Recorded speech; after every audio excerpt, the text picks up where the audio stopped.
Okay, so as I already told you, we're going to work with some little aspects related to um, the discourse. Okay, so about this course, we have to take into account um, some definitions taken from these web pages, literarydevices.com, literarydevices.net, in which we're going to say, for example, a short definition that is going to be a system of thoughts composed of ideas, attitudes, and courses of actions, beliefs, and practices that systematically construct the subjects and the words of which they speak. So that's going to be something like a kind of long issue. Just to say that is going to just be the description of, it's going to be described as expression of thought through language, right? So that's going to be just the way in which the discourse is going to be done or is going to be expressed, right? What do you know about discourse? Or what have you understood related to what discourse is?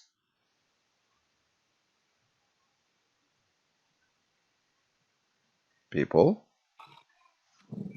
It is about to speaking Okay, yes, about to. of the audience, What else? cut the attention. Attention, yeah. Okay, what else? There are two way to make a discourse, Mm-hmm. writing and speech. Okay, written. Okay, yes, of course. Sorry, written. Written, yeah.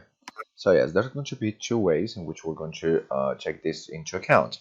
So the one that is going to be just related to the written part and the oral part, right? Why? Because we're going to work with something that is going to be called text. And the text is going to be all of those utterances we're going to create, no matter if it's going to be just related to the oral part or the speaking part. Okay? Nice. Now, if we're going to see, for example, the types of discourse right here, we're going to see that there are going to be some similitudes related to the fact that number one is going to be the argumentative, the other one is going to be narration, the other one description, and the other one exposition. And related to the to literature, sorry, this is going to be divided into three ones: expressive, poetic, and transactional. But let's see, for example, what the argument discourse is, or what the argument is. So, what do you know about argument? What is the meaning for argument,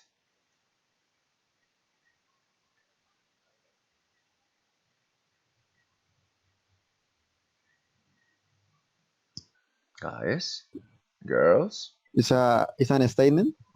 Okay, yes, it could be an statement. What else? Uh, a coherent idea. Yes, of course. Give me more.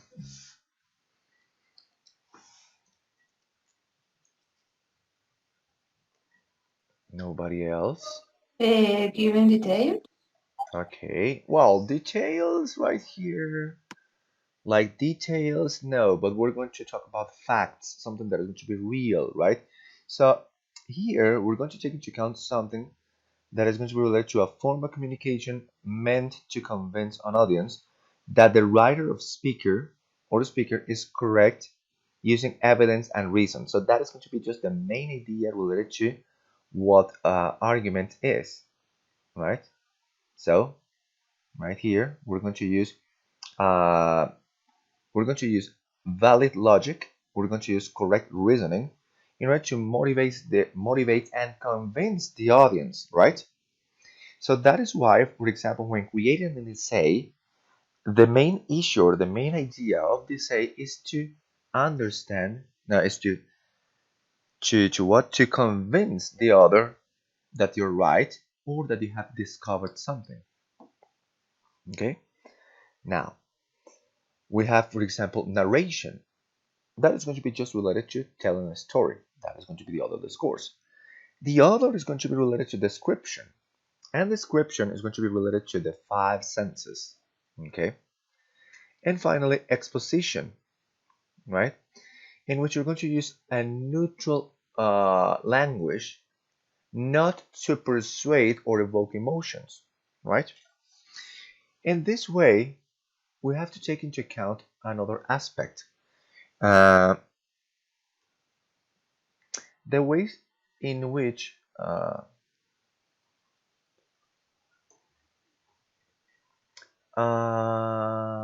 forget the name of this. The way in which something related to the dialectic, right, needs to be taken into account. So, in this case, used by Aristotle, there's going to be a mode of persuasion, right? This is the image I'm looking for. And in this mode of persuasion, we're going to find 3 different ways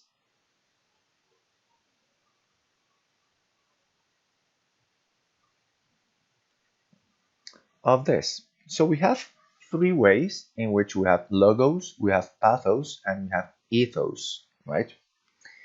But well, let's see the third one, the following form of discourse that is going to be, sorry, we already saw that. The other 3 are going to be just related to the literary part, right, in which we have expressive. So we're going to comprise those acts of literary writing that is created in yet non-fiction, right? This include memoirs, letters, and online blogs. So this is going to be just expressiveness. Poetic, that you already know that, right? In which you're going to use something related to emotion, imagery, theme, character development, right? And also you're going to use metaphors and symbolisms. Quick question: what's the meaning for metaphor, and what is the meaning for simile?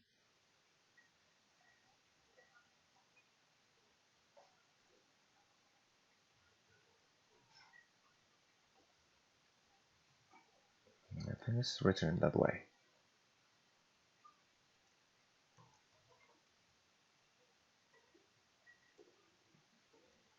Nah, yeah, I'm wrong.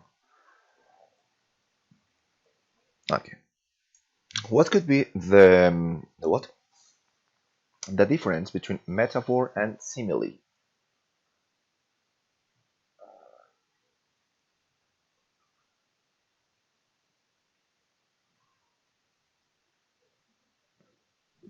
What I know about metaphor is when you say something with a different sense or something like that. Well, it's not a different sense. It's going to be the same sense by using something by using some other utterances. Okay, metaphor is comparison. Yes. And simile is not going to be that direct comparison. Okay. Let's see the differences right here because I want you to take this into account.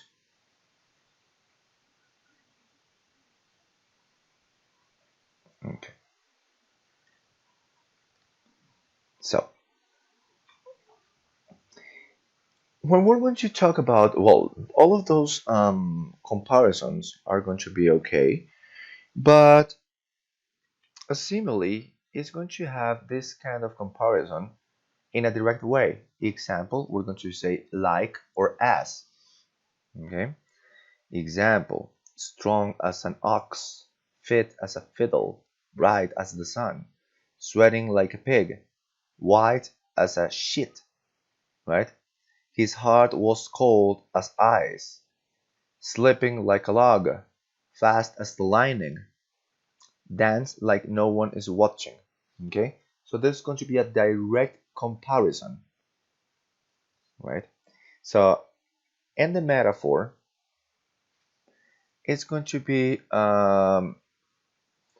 it's going to have another way of comparison, but by no using the words like or as. Example: all the world's a stage, all the men and women merely players. Could be. But let's see some other examples. For example, here, it was raining cats and dogs. So that is a metaphor, right? It's a kind of comparison, but it's going to be referring even more to an analogy. Never look a gift horse in the mouth. I think there's a translation right here in Spanish for that expression. What could be?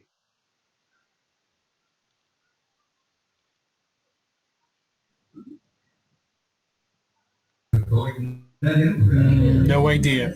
No idea? Never look a gift horse in the mouth. No, there's a saying about that. A thing. Nope. No. Nowadays. Okay. A caballo regalado no se le mira el colmillo. O no se lo mira el diente, algo así. So that's an expression. The other one I says, didn't. I didn't even know that in Spanish. nice. Okay, here, for example, the other one.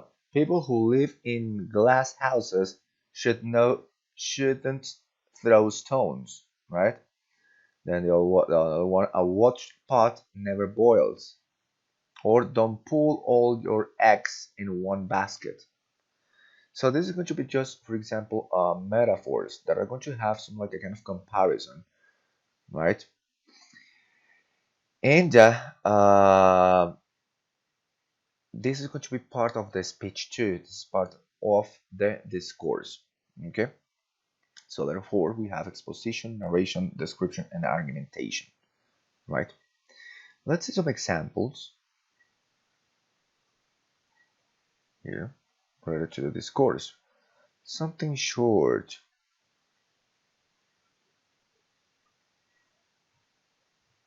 This one from the diary of Anne Frank, right? And we're going to see something related to the way this discourse is going to be expressive. So, in the meantime, things are getting more and more wonderful here. I think, Kitty, that true love may be developing in the annex. All those jokes about marrying Peter, if we stayed here long enough, weren't so silly after all. Not that I'm thinking of marrying him, mind you. I don't even know what he'll be like when he grows up, or if we'll even love each other enough to get married, right? So in this case, we're going to see that this kind of discourse is showing some expressions, right? But we see, for example, this one from Macbeth, written by William Shakespeare, right? We're going to see that this could be a kind of narrative, right? Or poetic example. She should have died hereafter. There would have been a time for such word. Tomorrow and tomorrow and tomorrow creeps in this pity phase from day to the last syllable of recording time, and all our yesterdays have lighted fools the way to dusty death. Out, out, brief candle. Life's but a walking shadow, a poor player that struts in and frets an hour upon the stage, and then is heard no more. It is a tale told by an idiot, full of sound and fury, signifying nothing. So, as you see right here, there is going to be some issues related to repetition, right? But also it's showing a strong emotion too. So this could be poetic, but at the same time, it's going to be related to expressive. Okay, so maybe also we can see right here that there's going to be a little bit related to transactional, but transactional is going to be, for example, when we're going to deal or we're going to work with some of our emotions for you to convince anybody else. As I was getting to show this part, the part related to the dialectics is going to be based in three parts. Number one, logos. So it's going to be just the part in this course or in dialectics in which we're going to use the logic, the reason, and proofs, right, to show the truth, right? Example, what you do with researchers, right? On the other hand, we have pathos, right? So we have emotions and values. So we're going to use over here our expressions, our emotions, for you to for that what for for you to convince the audience by using just the what by using just the these sensations and feelings. Example, do you remember this TV shows like what is this? Caso Cerrado or Laura in America or something like that. This is going to be just related to this part, pathos, right? Because you're going to try to convince people through your discourse that showing your expressions and your emotions is going to be the way for us to tell the truth. And finally, we have ethos that is going to be just related to credibility, talking about just the what the truth, right? But with the reality, and that's it. So we have right here some little aspects related to what the discourse is going to be divided. Okay, by taking this into account, let's see a fast review related to these types of discourses, right?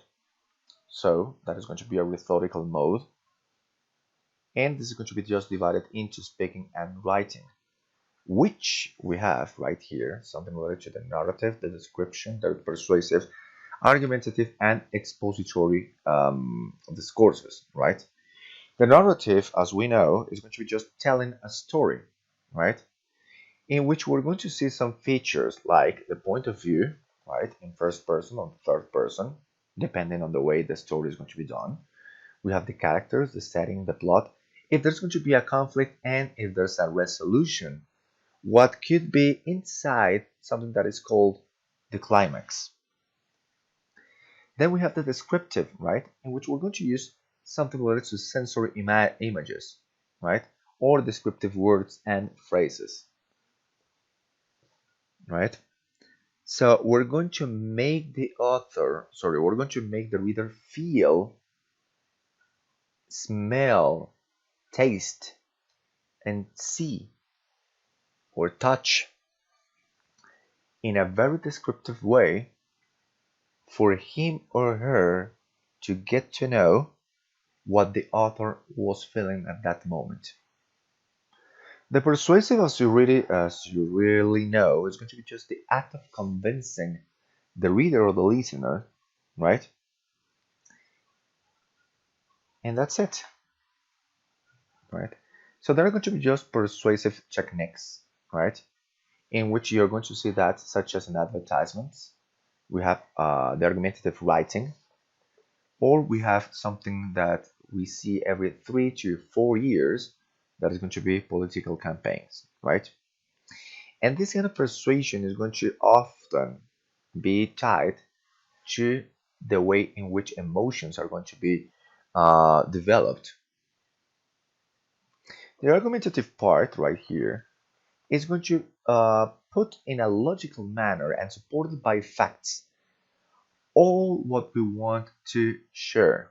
So if there's a message in an argumentative way, it's because we're using citations, studies, authors. We're going to use the voices of somebody else in the case we're doing an interview, and that's all, right? The expository, in which you're going to show the reality as it is, in which we have the analogy, right? We have the analysis, cause and effect, and classification. We have comparison and contrast, definition, examples, process analysis, and And that's all. Okay. Okay. So let's see this part and let's try to think about these topics, what these topics are going to represent. Example. So we have an examination of education in the Caribbean. So what type of discourse could be this?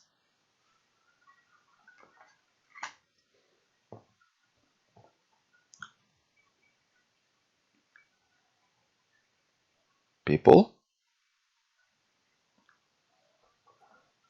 Could be expository. Okay, sounds good. Why expository? And why not argumentative? Because we're explaining facts. Okay, so sounds good. An examination of education in the Caribbean. If we see, for example, Bloom's taxonomy, we're going to see that examine is going to just categorize and classify all of those issues. Okay, number two. If we say, for example, Tommy's journey, what could be that? Narrative. Narrative. Very good. Narrative. Yes, of course, narrative. Okay. Now, if we say beautiful Barbados,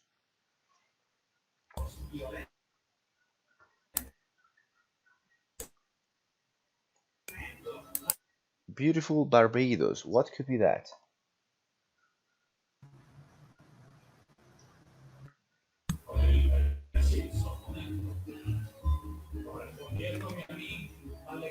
Maybe. No. I'm not sure. Try. Maybe persuasive.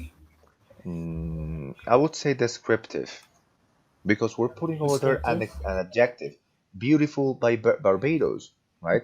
So we're going to convince the reader or the listener that Barbados is But beautiful.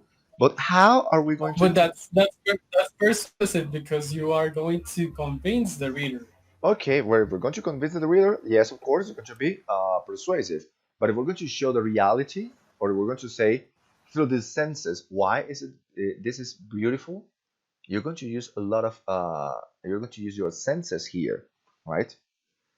So, for example, when you're going to describe music, okay, the other one is going to be try out product today, or try That's gonna be persuasive. very good, Persuasive. yeah, 100% persuasive. Okay. So, well, and the last one is going to be extracurricular activities should be mandatory in schools.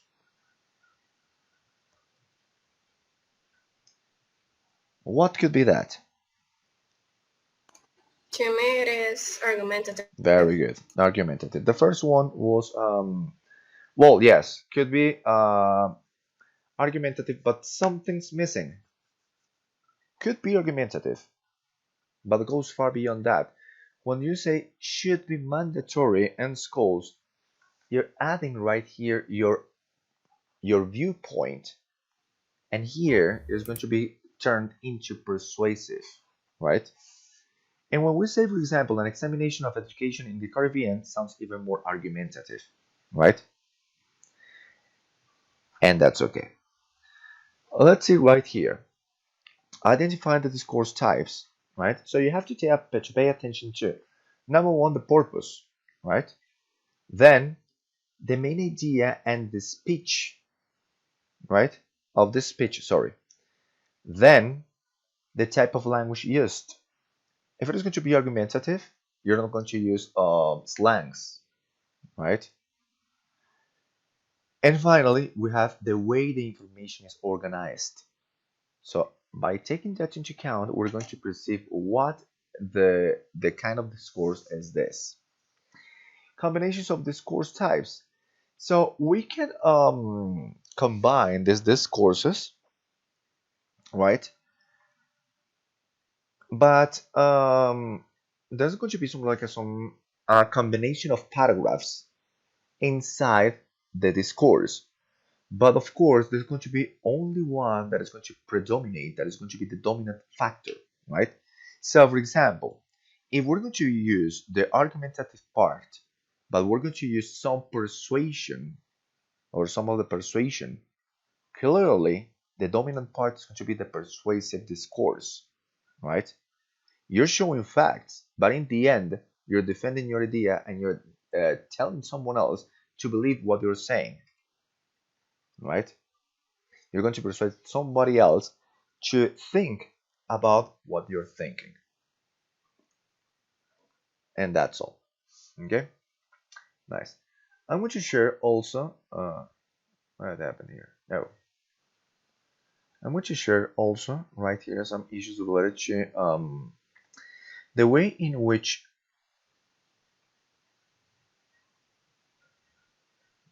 I don't know why logos, ethos, and pathos sounds like the Three Musketeers. Ah,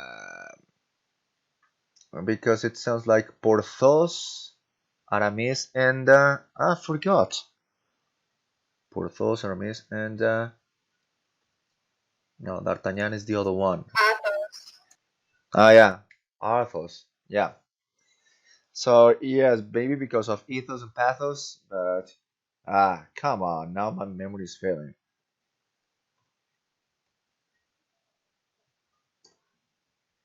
For Porthos. real? Yeah, I forgot the name of those. Athos and Porthos. Porthos, not pathos. It's D'Artagnan. Anyway, well, anyway, cool. Forgot that. Long ago, I don't read that book. Okay, cool. I was saying this. So this is not here. This one. Ah, yes. So I would like you to read this information related to the discourse analysis, right? Why? Because we're going to have right here some other aspects to be considered, right? So when talking about the discourse analysis, we have to take into account the types of discourses we're going to face right here. Okay, so our focus, as you see right here, is going to be just related to number one, the purposes and effects of different types of languages, different types of the language. Okay, so in this case, I'm talking about something related to the diction. But once again, what's the meaning for diction? And here we're going to say that diction refers to the choice of words. Come on, what happened here? Yeah, so it's going to be just related to the choice of words and style of expression that an author makes and uses in a work of literature. So far, so good. It's going to be just the choice of words, no matter if it is going to be just related to the oral or the written discourse. Okay? So this is going to be like that. Then, the cultural roles and conventions in communication. Once again, right here we're going to use some elements related to the pragmatics, the social linguistics, and of course, the diction. Then we have how values, beliefs, and assumptions are communicated. Okay. And finally, how language use relates to its social, political, and historical context. So that is going to be the way in which we're going to focus ourselves on the discourse analysis, right? But what's the real meaning related to discourse analysis? I don't know what's happening with my computer today. Okay, so the discourse analysis, as we see right here, is going to be a research method for studying written or spoken language in relation to the social context. Okay. How or why are we going to use the discourse analysis, right? So this can be applied into the way in which we're going to see the oral and the written development, right? And also the non-verbal aspects of communication. What's the name for that part? Non-verbal aspects of communication.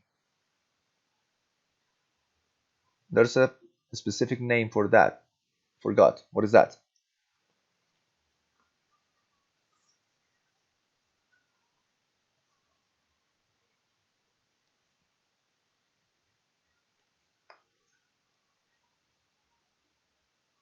I think we saw that like 2 classes ago. No ideas?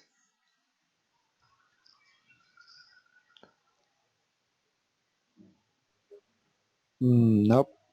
No ideas. Okay. It starts with No. para. It starts with para.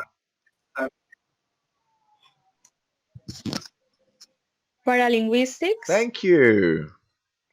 Paralinguistics, right? So then we have right here, and we have other aspects related to tone and gestures, right?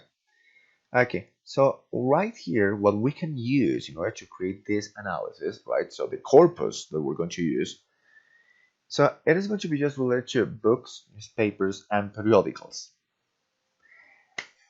I have an idea related to this. Then marketing materials such as brochures and advertisements, business and government documents, websites, forums, social media, posters and comments, interviews and conversations, right? I have an idea right here. I'm going to open it in this part.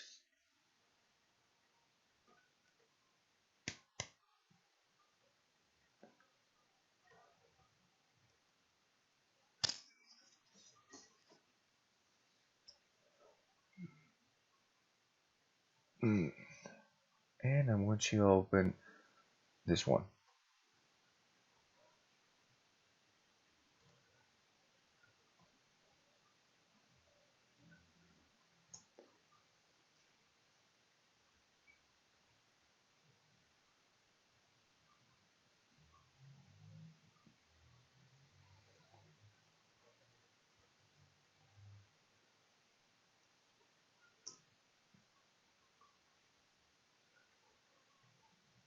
Okay. Let's continue this part, and later on we're going to do something practical, okay? Okay. So we're going to try to analyze right here the social groups and the way we're going to communicate with these social groups. That is why I was opening 3 different newspapers for us to see the differences related to this issue. Okay. So when you saw some aspects related to the what was this? The error analysis, we were focused just on the issue about some elements related to, for example, pragmatics, syntax, grammar, maybe the phonological part, the morphological part, right? But here we're going to try to analyze the contextual meaning of language, right?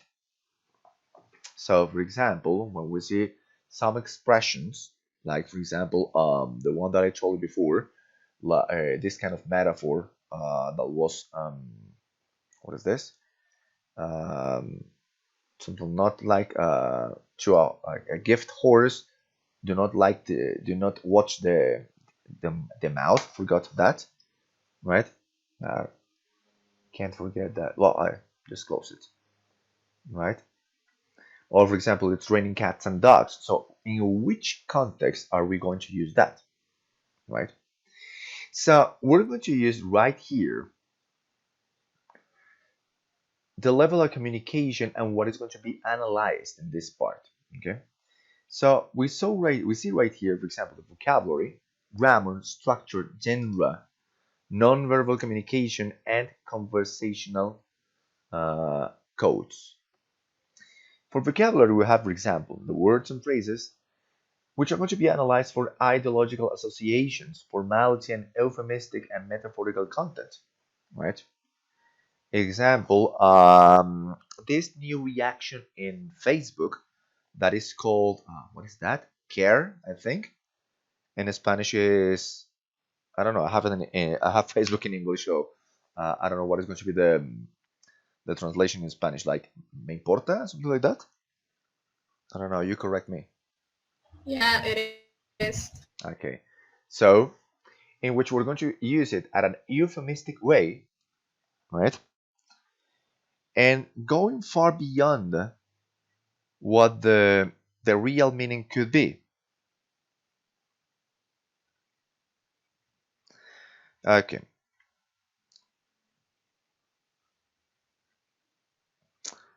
So, do you know what's the meaning for euphemism?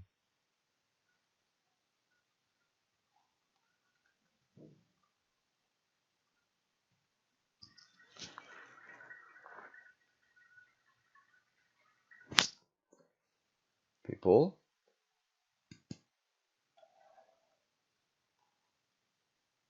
do you know what the meaning of euphemism is?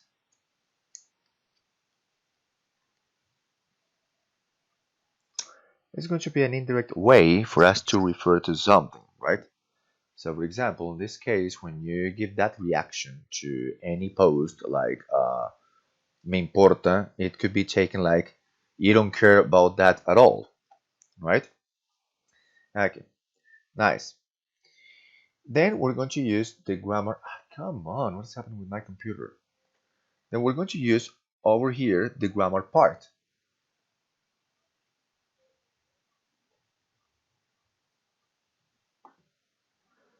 right? So the way in which these sentences are going to be constructed, right? And the way in which we're going to reveal the intended meaning, the structure, right? So in order for us to state the emphasis, right? Also the way in which this is going to be built, right? So for example, if we're going to take into account just the chronological issue, or if we're going to start mixing ideas at a different range. The genre, right? So if it is going to be a political speech, if it is going to be just tabloid and newspaper, if it is going to be a what? A story, or if it is going to be just an informal conversation. Nonverbal communication, such as, for example, the tone of the voice, when we raise the tone of the voice or we lower the tone of the voice, the pauses, the gestures, and some other sounds, right? In order for us to create an intention, to show some attitudes and to show some emotions. And the conversational codes, right? So, for example, the way in which you're going to tell the others to have this turn taking, right? When you're going to interrupt somebody else, and that's all. Okay. So, what to take into account for the discourse analysis, right? So, uh, let's take into account the following steps. Number one, you're going to define the research question and select the content of analysis. So far, so good. What you're going to analyze, right? What you want to see inside this course. So, for example, what I would like to analyze is going to be the way in which, I don't know, let's say a teacher persuades students to develop a quiz after the class, right? Not this class. I'm just creating a supposition. Okay. So we're going to say if the discourse that the teacher is using uh, is successful or not, but how? Which kind of words and which kind of expressions, which kind of emotions is he or she using in order to convince people to finish the class and then to go directly to the what? To the quiz. Or for example, the way in which the teacher is going to um, persuade students to take a 5 minutes quiz about 20 questions, right? So what is that? What kind of, for example, the kind of language I used some seconds ago, what was that? Euphemism or what? Let's take an example right here. For example, you want to study how a particular regime change from dictatorship to democracy has affected the public relation rhetoric of businesses in the country. So you decide to examine the mission statements and marketing material of the 10 largest companies within 5 years of regime change, right? Okay, so that was good, right? That was amazing to define the research question and what you want to analyze here. But then you need to gather the information, right? So, how are you going to gather that information? So, look for as much as possible literature and maybe the theory about this issue, right? So, for example, literature related to what? So, for example, you're going to look for newspapers, some interviews, some other aspects right here. Well, taking into account the panorama in which we're going to analyze something really big, like this example. Then we're going to take into account the content for themes and patterns, right? So we're going to see the structure. We're going to see the relationship among the data collected. And finally, you're going to create your own definition about that. By creating what? By creating a very nice essay. So we can say that. Okay. Here, I'm going to provide you some other information for you to read it later on, right? In which you're going to see, for example, discourse and frames. What I was talking about some minutes ago, the turn taking, the discourse markers, and some speech acts. So for you to take that into account. I'm going to share that here. So if you want to take a look about that. But later on, I'm going to share this information via Edmodo. And this part, more information about discourse analysis. I don't know what is not loading. All right, a little bit larger.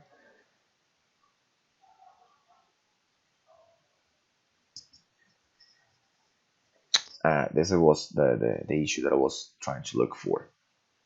Okay. Okay.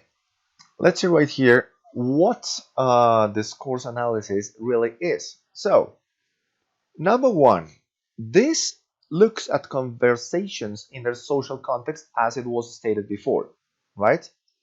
So here melds linguistics and sociology by taking into account the social and cultural context the language is used.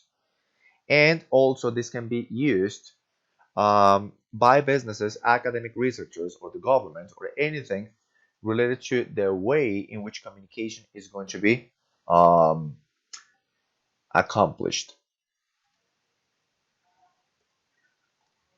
So one of the things that we're talking here is that there's going to be a kind of relationship related to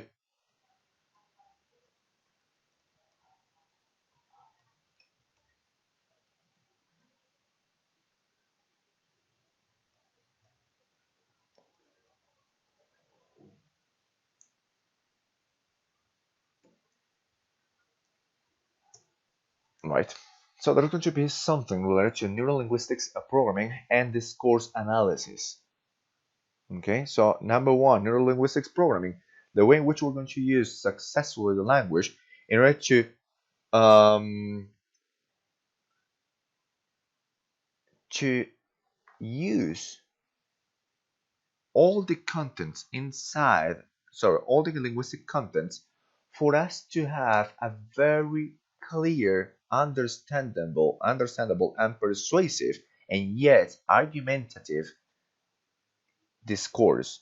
And also the discourse analysis that is going to provide us those key elements for us to understand what was intended to be said. And well, all of this for us to come to this part.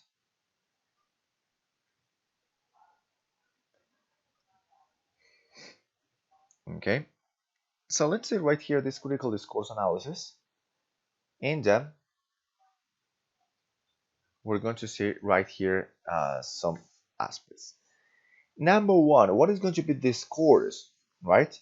So, as we said before, it's going to be just related to the fact of conversing, of the speech, right? In which this is going to be just related to the written or the spoken communication, right? And which is going to be developed at a social context or in a social context. Crystal, 1992, stated that discourse is a continuous stretch, language larger than a sentence, often constituting a coherent unit such as a sermon, argument, joke, or narrative. Therefore, everything were constructed in order to be shared at an oral or written way is going to be based on a discourse, or it's going to create a discourse, right? So far, so good. What is going to be just the ideas inside the discourse analysis? So, number one is going to be a broad term for the study in which the language is going to be used in texts and contexts. Once again, when I'm talking about text, is going to be oral and written. Also, the way in which the language is going to have a real use, right? So, for example, we're not going to use expressions that were used something like 200 years ago today, because maybe those aspects are not going to be understood, right? Why? Because there needs to be a relationship between society and culture. Okay. Now, I'm not going to I'm not going to take this into account, the critical discourse analysis. Okay, there's part. Okay. No, until here. No, until here.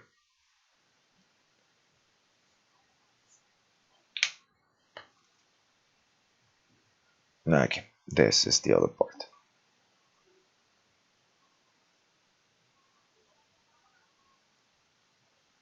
Okay. Let's see some other definitions about the discourse analysis, right? So it's going to be an approach, right, of analyzing those utterances at a written or a spoken way.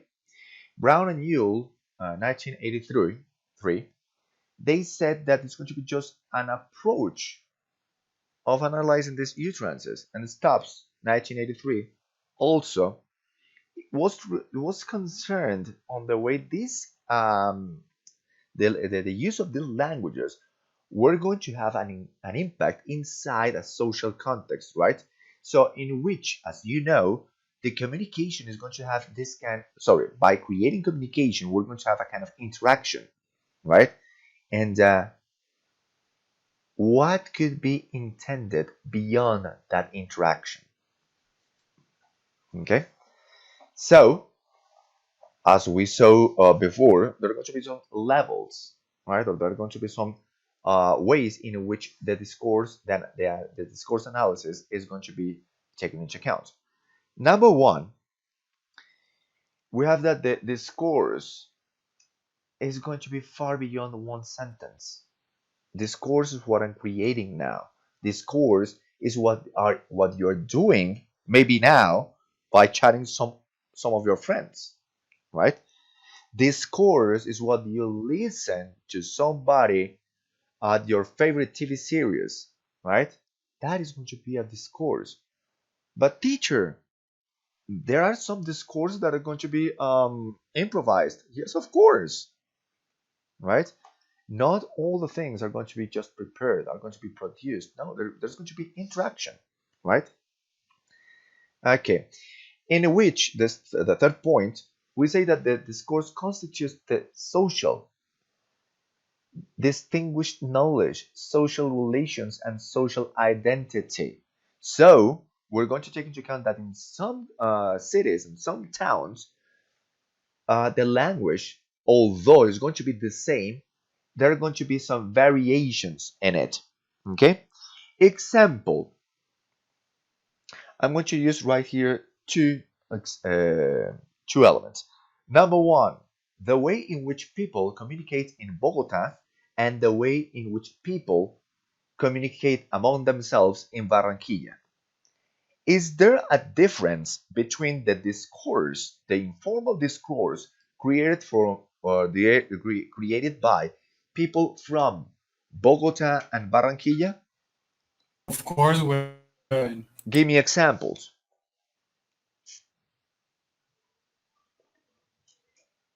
examples of the discourse differences. Mm-hmm. Maybe people from the coast use expressions like "uh-huh," but they understand each other. Mm-hmm. right? That's part of their discourse. And people from Bogota, like me, can't understand that. Which elements are going to be the most common from people?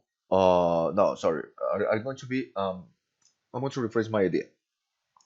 Which elements can be commonly seen inside the speech from people?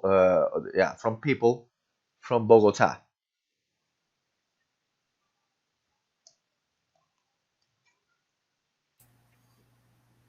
Let me think, because I something distinctive in the speech. Yeah. So, for example, some common issues that you use while communicated at a contextual way.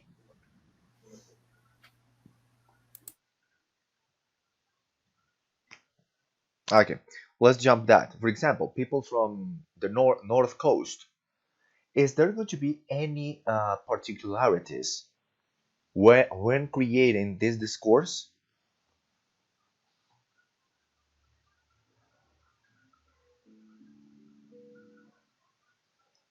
No? No ideas? Okay, I'm going to put it even better. Somebody was going to talk? No. Or yes?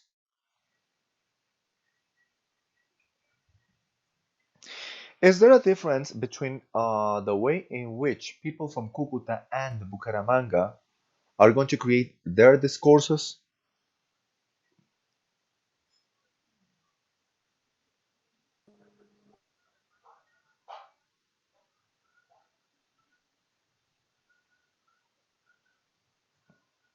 No? They talk the same?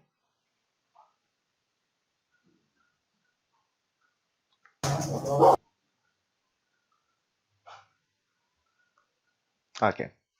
Nobody's participating right now about that.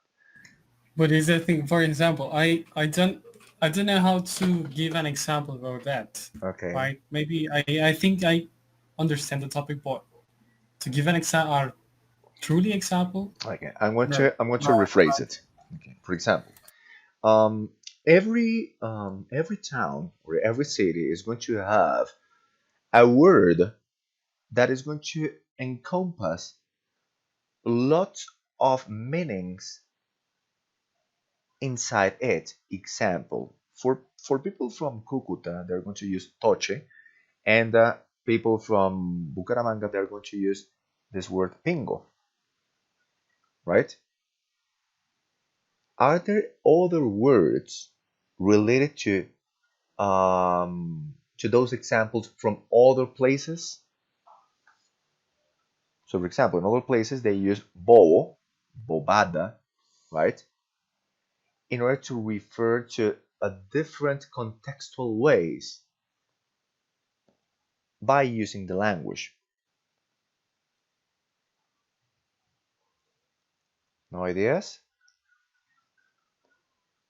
Maybe I think I have one. Go ahead. I think people. I don't know if it is in the coast, but I use the word chisme as the dishes, right? But for us, people from Bogota, chismes are when A you formal communication. Yes, exactly. So very they're good. gonna be different. It doesn't matter. It's the same word, but the context is very different. Very good. So there are going to be some changes from region to region, and this is going to be just related or can be used right here inside the discourse analysis. What do you intend to say inside the context? Okay. Okay. So there are going to be just three approaches inside this discourse analysis. The number one is going to be just the speech act theory. So why we talk, how we talk, and the way we're going to develop this kind of speech. The ethnography of communication, so depending on the regions, depending on the groups, depending on some other factors, how these elements or yeah are going to change by taking into account that we're using the same language. And finally, the pragmatics, right?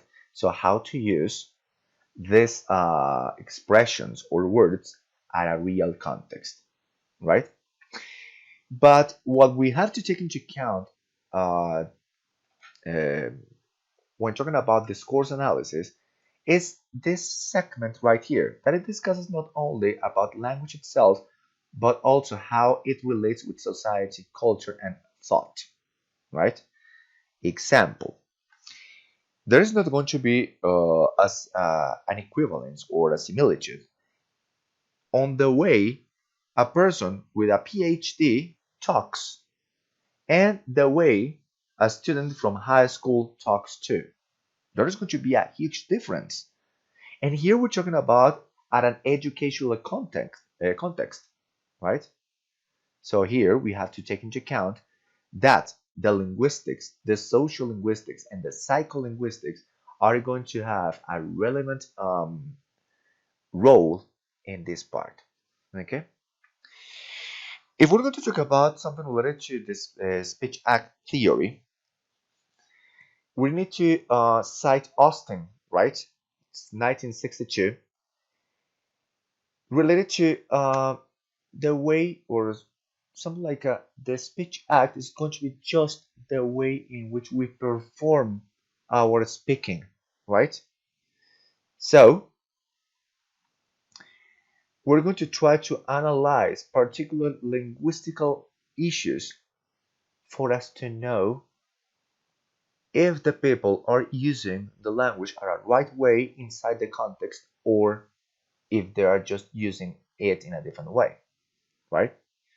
The ethnography of education, of communication, sorry, is going to be just related to the linguistic issue inside the anthropological part. So how, at a historical way, and how, at a contextual way, at a regional way, could be. Um, there's going to be a what? A difference and an evolution inside the act of speaking. I want to test my luck.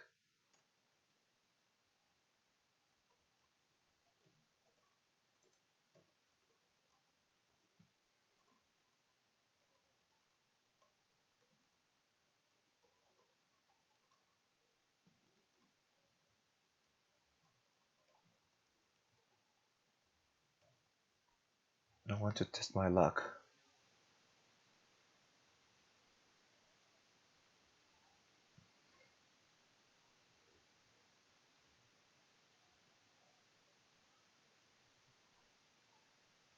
No, no, this is not.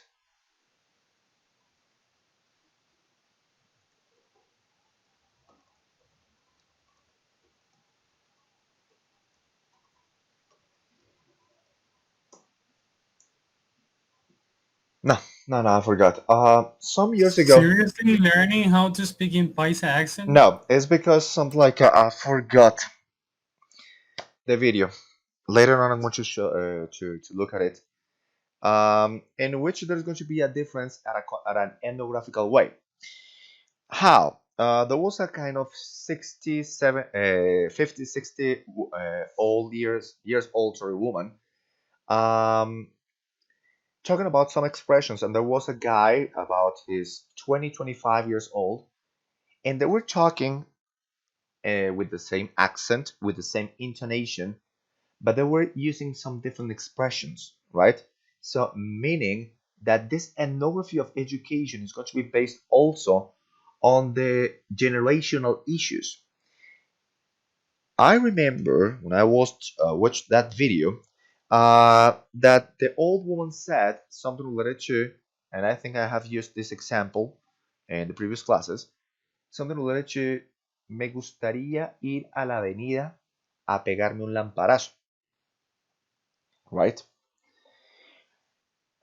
And she asked us, the young boy, if he wanted to do that. And he said something like, no, yo para que quiero ir a que me peguen un lamparazo o para que me golpeen con una lámpara. So the idea here and what the issue or what the old woman was saying or she intended to say was something like she wanted to go to the avenue to just watch the lamps all over the avenue. So that was the meaning of that expression. Pegarse un farolazo, pegarse un lamparazo, right? So there was a difference about 30 years uh, in the way the language was evolving, was changing, and that is why from generation to generation was difficult to be understood. That was my idea, but later on I'm going to show you that video. I forgot where the video, how the video is called. Well, okay. Ouch, here. This is not. Okay, this is not here. Related to the pragmatics, we need to see once again what is going to be the notion of pragmatics, what the speaker wants to mean, and when we're going to deal and negotiate with the meaning inside a community. So what we call cooperative principle. Okay, so Fassel, 1993, states that this is going to be just the study of the use of the context to make inferences about meaning. So the way we use the language in the context in order to negotiate with the meaning. Okay. Now we have speaker meaning. Okay. So this is going to be just the way in which the speaker is going to try to use the language in order to encode and later decode and then process all the information for him or for her to accomplish one of the goals related to communication, right? And the cooperative principle right here is going to be just the way in which this community is going to try to deal with the language, with the use of the language, in order to have an efficacy inside the conversation. So for them to decode and encode the language for the communication to be successful.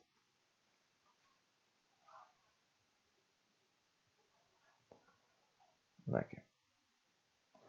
So therefore, in this course of applied linguistics, why to study the discourse analysis, right? For us to see how the language works, right? For us to understand the importance that this has, the language, of course, inside the human activity, right? In the case of us being educators, right? For us to see, for example, if the language used inside the classroom and outside the classroom, or the way the language learning process is going to be assessed, right? And that's it.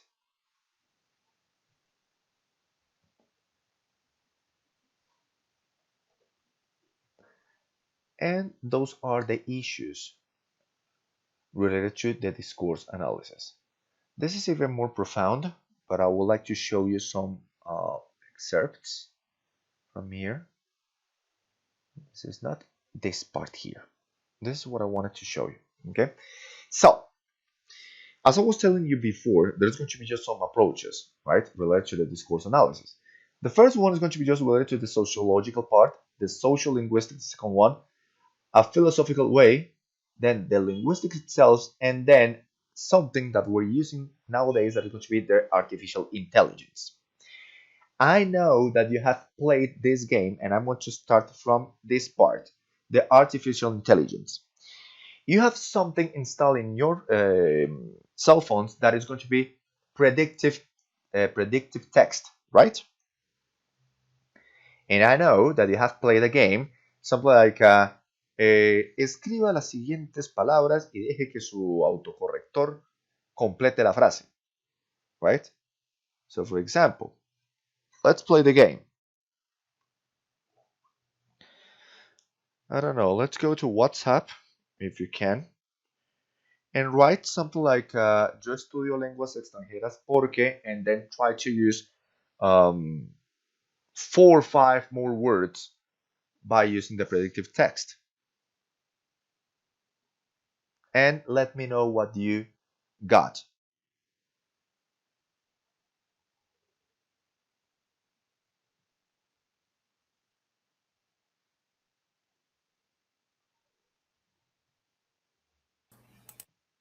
So, for example, Dayal says, yo estudio lenguas extranjeras porque no me acuerdo de la nariz. I said, yo estudio lenguas extranjeras porque no tengo experiencia en el tema. Gloria says, yo estudio lenguas extranjeras porque no tenía más opción. The fuck? I'm going to explain you that later on, okay? Paola says, yo estudio lenguas extranjeras porque no me dijo nada de lo que tenga que ver con octubre. To me was my keyword. Okay, yeah, mine was the meanest porque no tengo experiencia en el tema. Yeah, sure. Okay, Valentina's writing. Fue una indirecta, yo creo. Sure, yeah, maybe. It works. I don't know. Shoulda, coulda, woulda. Okay, here. Yo estudio lenguas extranjeras porque no tengo stickers. Okay. How is this possible? Why? Anybody else? Yeah, there's going to be another one using right here the predictive text. Let's see this one, and then we're going to show.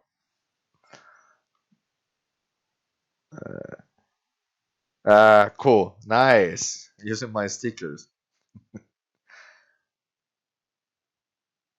Now we have the other one. Yeah, sure. Now you're using meme stickers. Amazing. For real. That's mine. Sorry. Okay, cool. What I intended to say is this. So that predictive text based on the artificial intelligence is going to be just using the linguistic patterns that we use the most, right? So all the expressions, all the words that we have been using most of the time are going to be just um, compiled or stored in our cell phones, and yet those are going to be the aspects, or those are going to be the words that the cell phone is going to use just because it thinks, or it maybe thinks, let's say like think, that is going to be the best option for us to use, right? So that is going to be the way in which artificial intelligence works. So that is why you see, for example, that there is no sense on what it was written, right? So, for example, if we go back to the conversations and we say, for example, we use right here, for example, yo estudio lenguas extranjeras porque no tengo stickers, right?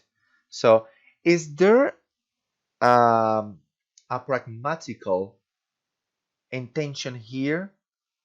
Is there any kind of coherence here? So, for example, yo estudio lenguas extranjeras porque no me dijo nada de lo que tenga que ver con octubre. Is there any kind of coherence here?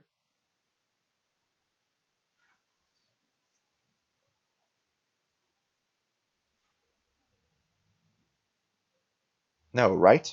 Just because we don't have, sorry, the machine doesn't have those paralinguistic parameters for it to show the real intention. Got it? Okay. Now, based on the sociological part, we're going to see the conversational analysis, right? So, for example, this is going to be just related to how to use the language into an everyday situation, right? So, which are going to be just the most common expressions we use, which is going to be just the most common words we're going to use, and the way we're going to use them inside our context, right? Here, we take some other aspects related to, for example, the turn taking in conversation. how to open and close a conversation, how to launch new topics, right? How to close all topics, right? And how to see the progression inside the topics. Question: how do you open and close a conversation? Example: you're interested in what? In talking with maybe a stranger or a contact on Facebook. So what do you do in order to open a conversation? Saying hello. Okay, then you're going to receive that hello back. So how do you start the real conversation? How do you... Maybe introducing the topic, but no talking about all the aspects, but in general terms. Okay, sounds good. So we're going to use something that is going to be called icebreakers, right?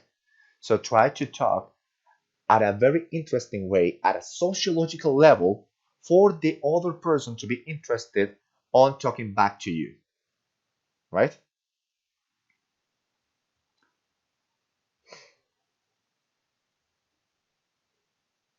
Then the social linguistic part. So related to the ethnographic level, we already saw that. Okay. So here we're taking into account the way in which we're going to talk, right? At a specific level, at a specific context, right? Or a specific group.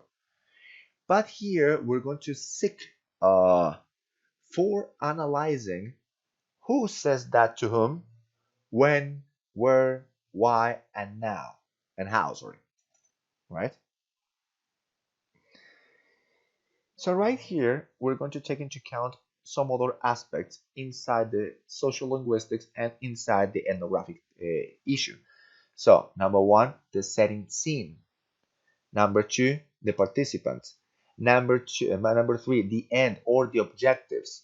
Number four, the act sequence. Number five, the key. Then instrumentalistics, right? So the instrument you're going to use inside the language. Then norms of interaction and interpretation. And finally, the genre. Okay. Then we have also something related to the variation theory. So how the language is going to vary, right? By taking into account 6 stages of structure of a narrative of personal experience. So for example, the abstract, right? So the point of what we're going to talk about. Then we have the orientation, right? So the focus could be. Then the complication. So if we have a temporal sequence of events, if this is going to culminate in a crisis, then we're going to have the evaluation, right? So meaning that we're going to analyze the attitude towards the narrative, right? The resolution, and finally something that is called the coda, meaning the point about narrative as a whole. So this is going to be just related to narratives. On the linguistic part, we have the structural functional and the something taken from the Birmingham School. Okay. Sinclair et al. In 1975, they developed this kind of model, right? So in which there was going to be considered a kind of teachers questions pupils or teachers questions to pupils answer, right? So meaning some questions that the teachers is going to ask the students for them to answer, and then to for the teachers to realize if they are at the same level of communication or not.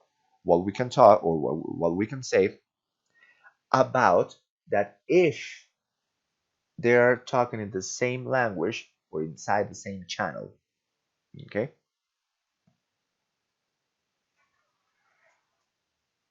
So that is going to be just the transaction. So what to say, how to say it, and this is going to be oriented to the people or to the audience. Then we have something related to exchange, so in which we're going to have that feedback. So I ask the question, you answer to that, and we're going to receive something back. So that is going to be the exchange. And then the moves, right? So it's going to be just the way in which this exchange is going to be done. So what are you going to do? So if it's going to be just questions, it's going to be just answer, it's going to be just feedback. Which elements about the language you're going to use? So this is going to be just related, it's going to be called move. And finally, the act of speaking, right?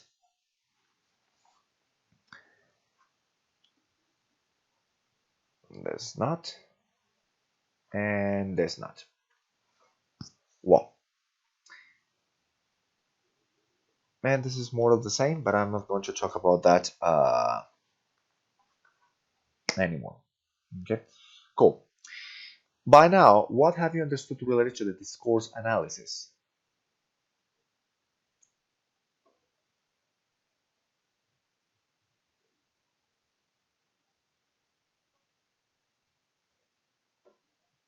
People,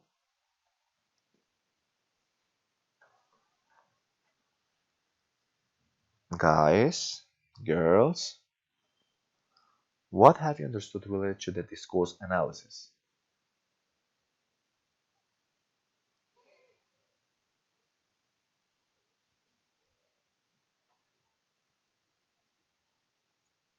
Anybody?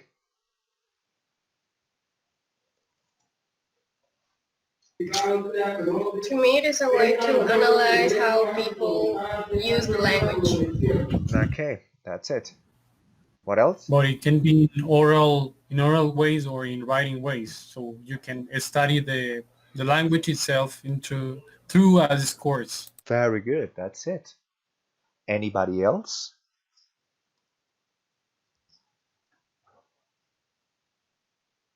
No way, Jose? See something here. Come on. Give me a second, please.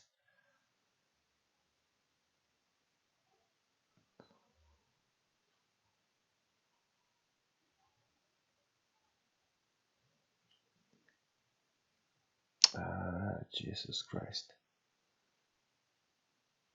I cannot say it. Jesus said, repeat the question. No, that was 20 minutes ago.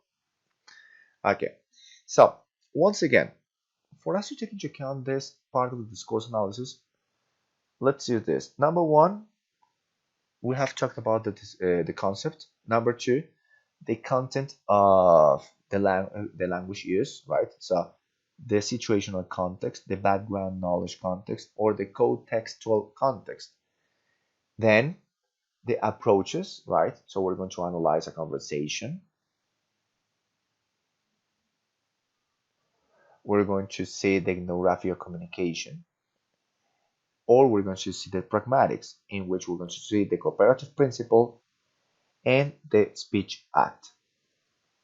And here we're going to see just the level in which the discourse is going to be done, from the what? The most general part to the most specific issue, right? So if we see right here, based on Stubbs and Fairlow, Stubbs 1983 and Fairlow 1992, sorry, this is going to be something like a taken from the minimal part that is going to be the morpheme, sorry, the phoneme, or maybe the morpheme. Then we're going to create the words, and the conjunction of words is going to be just a phrase, and the conjunction of phrases could be could create clauses, and maybe these clauses are going to be related to sentences in order for us to create a whole discourse, right? Okay. Let's see these issues. Number one, situational context. So what the speakers know about what they can see around them, or yeah, about the language. So what they can understand or what they think they know about the use of the language. The background knowledge context. So is going to be just related to what the speakers know about each other and the world, right? So that is going to be our background. So the way in which the language is going to be used at a cultural way. And finally, the contextual or contextual context. So what they know about what they have been saying, right? So if they're really aware of what they're talking about, or in the end, if they're not aware about that and just they're repeating phrases. And that's all. So I'm going to share all this information for you to take a look about it in your laptops or PCs or in your devices. Finally, and in order to finish this part, I would like to talk about two more issues. Number one, no, two more issues, not only one issue, the importance of language and style. So, the language use. Let's see some quick things right here related to language. So, language that is going to be just related to the communication, right? The way we're going to communicate, or we're going to share our thoughts, our feelings, right? By using sounds, gestures, symbols that could be paralinguistic or written part. And the speech is the fact of articulating those ideas created by those utterances at an articulated level. Okay.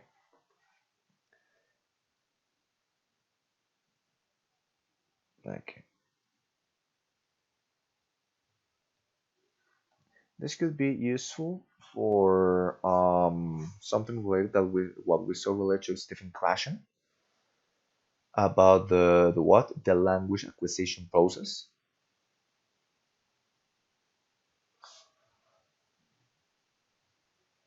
And here for you to have this information, right? I don't want to focus myself on these other issues related to the language and style. We need to take into account three different factors. Number one, to understand the importance of language, right? Number two, to explain the difference between denotative and connotative meaning. And finally, to understand the techniques of appropriate and effective language use. So, if we're going to take into account this language use, we need to get to know all the structures related to the language at a linguistic way, right? So, here, we need to take into account these aspects. Number one, the denotative meaning and the connotative meaning. Anybody who can help me reading this part related to the ouch. Sorry. What did I do?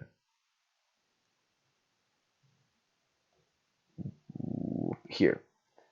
Anybody who can help me reading this part related to the denotative meaning, please?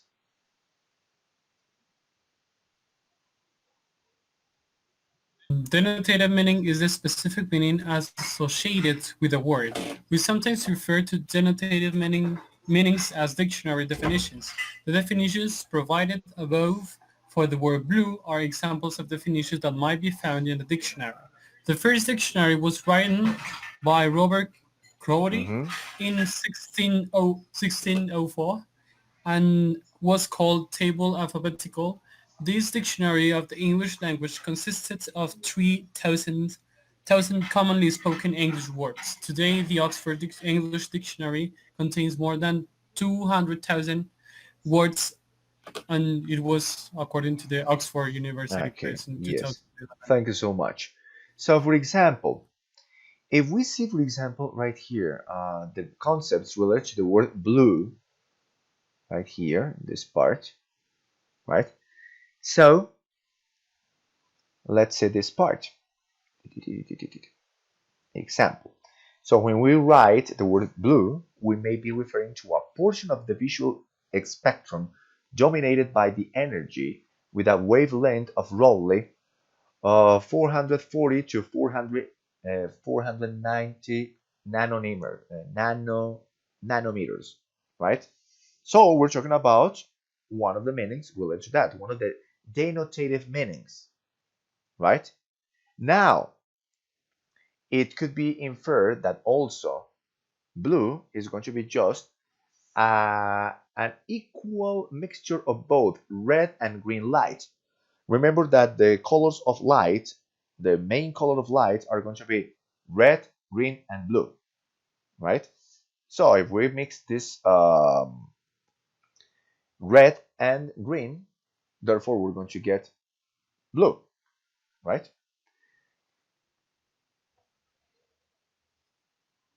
And that's it. That's it. So that is going to be the denotative meaning. Now, so the meaning that is established. Example, what could be the denotative meaning for the word chair? You can look for it on the dictionary. Chair. Yeah, the instrument used for you to sit.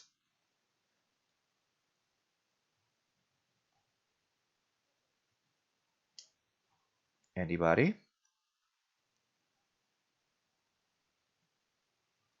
El significado de la palabra silla. ¿Cuál sería? Hold on, we're searching. Okay, so a chair is a separate seat for one person, typically with a back and four legs. Very good. So that's the denotative meaning, right? Something that has been stated by, let's say, experts for you to have that semantic meaning, right? But if we see, for example, the connotative meaning, this could be just more related to the pragmatic part. So how to use these words, or maybe how to use, how to use these words or these expressions inside a proper context, and by using some other words or by using this at different levels of communication, the meaning is going to change. Example, a state of depression. So, for example, I'm feeling blue or I am blue, right? So, meaning that you're not feeling okay. So, for example, indication of winning. So, I got the blue ribbon, right? So, meaning that you got the first prize.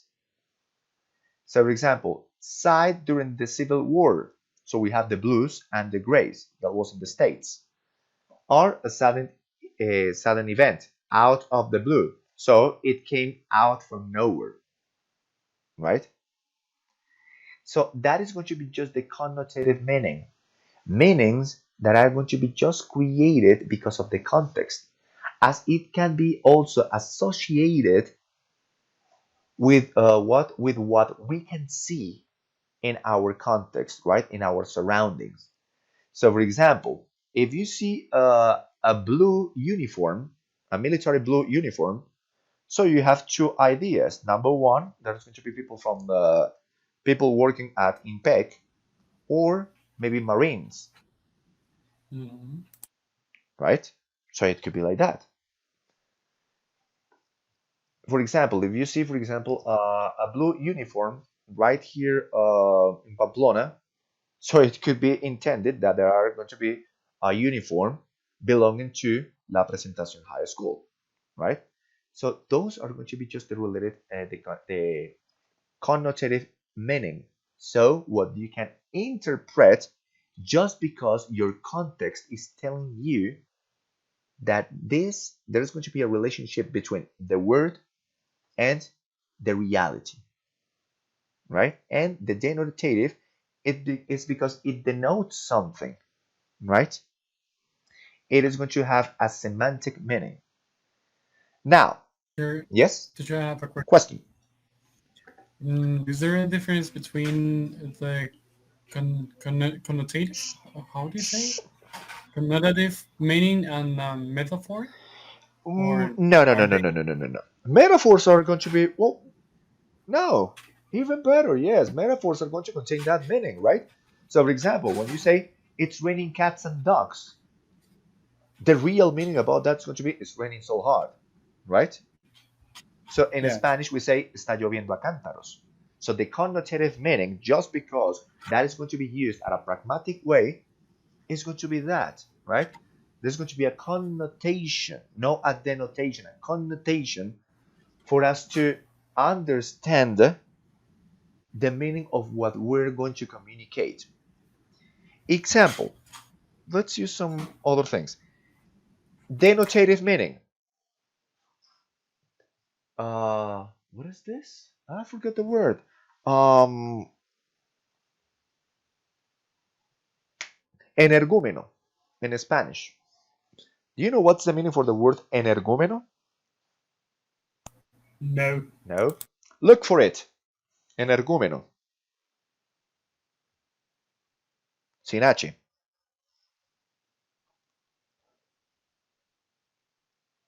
Persona poseída por el demonio. Okay. Could be like that. So, there's going to be another meaning related to people who are at a very bad mood, right? So, for example, when we say, for example, el energúmeno de tal persona, right? So we're going to have, or we're going to intend that that person has a very bad mood, or he or she is a very bad person, right? Now, we're going to use something else. There's going to be an expression that is called estar con la piedra afuera, right? And here, this is going to have a connotative, meaning. That is going to be, once again, to have a bad mood, right? But here it's going to use, as you said, a kind of metaphor or simile, in order for us to portray the real meaning, but by playing with words. Got it? Yes. Okay, thank you. Let's continue with this. I think I'm going to take some like 5-10 more minutes, and then I'm going to finish this, right? And there's going to be, as you see right here, 12 ways oral and written languages differ, right? So the oral language, let's say one by one, has a smaller variety of words, right? When we talk, you're going to try to use the most common words, the most common utterances for people to understand you, right? We're not going to use the whole dictionary at one conversation, right? So what we're going to do is to use those common prompts, those common connections for us to be understood and for our message to be transferred or to be shared at a successful way. Number two, oral language has words with fewer syllables, right? Sometimes we reduce the oral sequence, and yet things are going to be understood. Example, instead of saying para, we say pa. Instead of saying papa, we say pa, right? And instead of saying, for example, one or two or three words, we create only one word, right? So that is going to be just related to reductions and contractions. Okay, number three, the oral languages has shorter sentences. Why? Because we need to start creating the turn-taking process. I talk, then you talk. I'm not going to spend, for example, 2 hours talking, and then you're going to respond with a yes. And then I'm going to continue talking for 2 more hours, right? At a real conversation, right? This is going to be just like a kind of webinar. That's different. Number four, oral language has more self-reference words, right? Why? Because this is going to be related to a narrative way, or yeah, in which we're going to be referring to ourselves. So in my case, I think I was doing this. You were supposed to do this, right? So that's going to be a self-reference. Number 5, it has fewer quantifying terms or precise numerical words, right? So this happens. So for example, we're not going to say exactly the number of times we have been doing some actions. We're going to say, for example, yo he hecho esto por ahí unas 30 veces. Yo me he visto esa película 10 veces. O un ejemplo que me dieron esta mañana. Yo no tomo cerveza desde hace 30.000 años. It's like nice. So out of context, but it's going to be like that. So inside the other language, there's going to be exaggerations, right? So we have right here that it has more pseudo quantifying terms, right? Many, few, some, muchísimos, right? It has more extreme and superlative words. I already used that, right? More quantifying statements. There's going to be repetition of words and syllables. Why? Because we're used to repeat issues, to repeat utterances. It has more contractions. We have interjections here. So what is going to be interjections? Those words that are going to denote a statement of, some feelings, some emotions, right? So for example, wow, bravo, no way, go and do something for your life, something like that, I don't know, right? And we have some colloquial and non-standard words. Example, there's going to be a word that is extremely repeated in conversations, and it is going to be contracted too in the written part. In the written part, it appears like a M and then K. And in oral language, it's going to be just marica, right? And every time we're going to say that, or we have parcero, we reduce it into parce, right? Okay. 5 more minutes.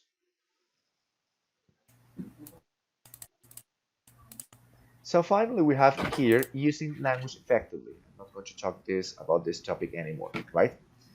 Okay. So how to use this language appropriately? So number 1, we have to take into account that that it is going to be appropriate for the speaker. So example, if you know how to deal with the language, right? So you're going to use the proper expression for the people to understand what you're saying. Therefore, you're going to use the appropriate words, the appropriate expressions to be shared inside the specific context. And also by taking into account the generational issues. So, for example, there are going to be some words that maybe your grandfather, your grandmother are not going to understand because you are using that in your real context, right? In your generational context. And yet, there are going to be some other words that you can't understand because those words were used or were implemented when your grandparents were younger, right? So this is going to be just related to the appropriate audience. So here, I'm not going to use this kind of technical or academic language within students from elementary school because they're not going to understand what I'm saying, right? So therefore, I need to adapt my language to the audience, right? Example, if I'm going to talk about something related to business, right? And this is going to be just for the open audience, what I need to talk or what I need to use is, for example, what these people from, I don't know, from Amway, from Gano Excel, from, what is the other thing? Herbalife, are going to use in order to convince people. But if I'm going to talk about how the COVID-19 is affecting Thank you. the what's the it is affecting the markets on an international way, and I'm going to be talking in front of experts. So therefore, Pensador. what I need to use is what guys, you mind to turn off the microphone, please? Thank you. Okay, so I was saying, so example, got it. So if I'm going to use my language or the language I intended to express at an international conference on how the COVID-19 is affecting the global market, therefore I need to use very good expressions or technical expressions related to this field, right? But if I'm going to use some kind of language within people, common people, that they know nothing about what is going to be global market, globalization, um, yeah, something related to creating, something related to marketing, right? And people from, for example, at a conference of, I don't know, Gano Excel, Herbalife, Amway, yeah, all of those um, businesses, right? So you need to adequate the language, okay? Appropriate for the context. Example, let's say I'm going to explain my father, something that happened to me something like 2 months ago. I had to explain to my father how to use WhatsApp. My father is an old man. He is 75 years old, and he likes to work with technology, right? But he still uses his typing machine, right? So that is going to be some like for me, it's kind of an adaptation challenge, right? For me to tell him how to use as a very small device for him to chat, and I had to use the adequate words for him to understand me. That is different with my best friend, in which we share information and we use technical words just because we work with that inside that context, right? That technological context. Now, the most important issue right here is that if we are talking about this, how appropriate is going to be for the topic, right? So, if I'm talking about, for example, let's use the example right here. So, for example, if we're going to talk about the early works or the early years of the Walt Disney Company, right? So, are you going to refer this as a traumatic individual, right? Because this person is still waiting. Let's say in the case of girls, are girls waiting for the blueprints or the of the mighty king that is going to marry them just for them to become rich? So are we going to refer to these people like traumatic? Or are we going to, for example, to refer, let's talk about that as psychological issue, and we're going to refer to this generation like a kind of generation that is going to be extremely fragile because you can't tell them anything just because you're going to break their hearts. Sorry. So now, try to look for something that is going to be appropriate for the topic. So, example, let's say that Walt Disney at that time was creating a magical context or a magical situation for people to be aware, to live or to have some moments of tranquility at home. And for example, if we're talking about generations, we're not going to say that this generation is extremely fragile. No, that here this generation was raised, or yeah, was raised by the Y generation, the generation X, right? So, and then we're going to explain, which are going to be just the properties or the what is this? The singularities about these generations. For example, my generation is called the Echo Boomer or the generation Y. referred in La Pelota de Letras as la generación de la guayaba, right? Echo boomers because our parents were raised after the war, after the Second World War. So they are the sons of the post-war. Got it? So we need to see the appropriate issues or the appropriate information that is going to be shared inside our dialogues, right? Now, how to use the language at a proper way, at a used, damn it, at a vivid way. Number one, we're going to use something that is called imagery, right? What happened here?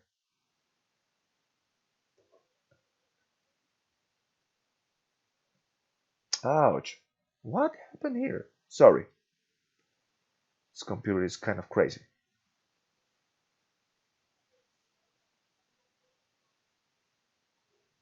It's like the owner. Yeah, definitely. It's failing a lot. Okay, I was saying this. Got it. So, for example, imagery. What is going to be just imagery? So, the imagery right here is going to be the way in which you're going to depict the reality by using words which are going to represent all the senses. Okay? So, for example, if we're going to describe, what is this? A perfume. So, use the words for the listener or for the reader to understand the whole topic. Concreteness, right? Go straight to the point. The broader you use the information, the less people are going to understand, right? Metaphors, right? So, for example, if we need to play with those words, as you see over there, for example, love is a battlefield. Or, for example, we're going to say, for example, upon hearing the charges, the accused clamped up and refused to speak without a lawyer. You know what is clamped up?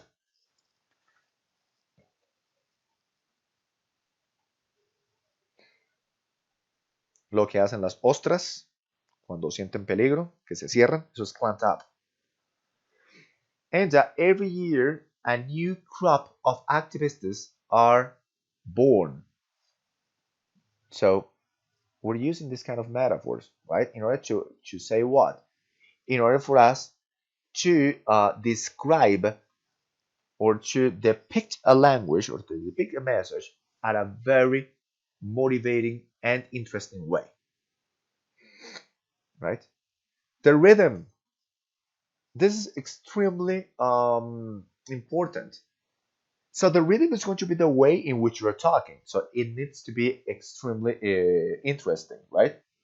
Because if you start talking in this way, at a plain way, with no feelings like a robot, maybe you are going to be very bored and yet uninterested on the utterances I'm saying right now. Instead of using some language in a very dynamic way in which people are going to be kind of even more interested.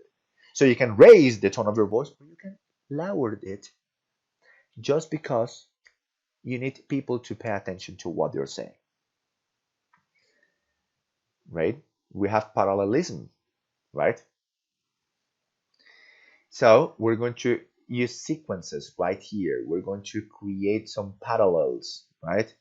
We're going to give some examples about this. Example, give me liberty or I'd rather die. Or give me liberty or give me death, right? So you're going to put the same things, the same issues or the same utterances at an equivalent way, right? Repetition, well, we're going to repeat some words, that's it, or we're going to repeat some sentences.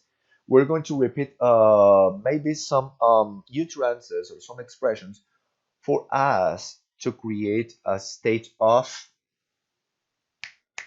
focus, right?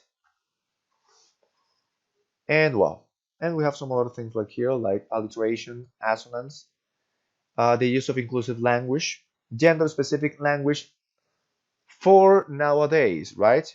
So we have the generic he, the use of men, right? And the gender type jobs. This happens mostly in the languages that have a difference between female and male things, right?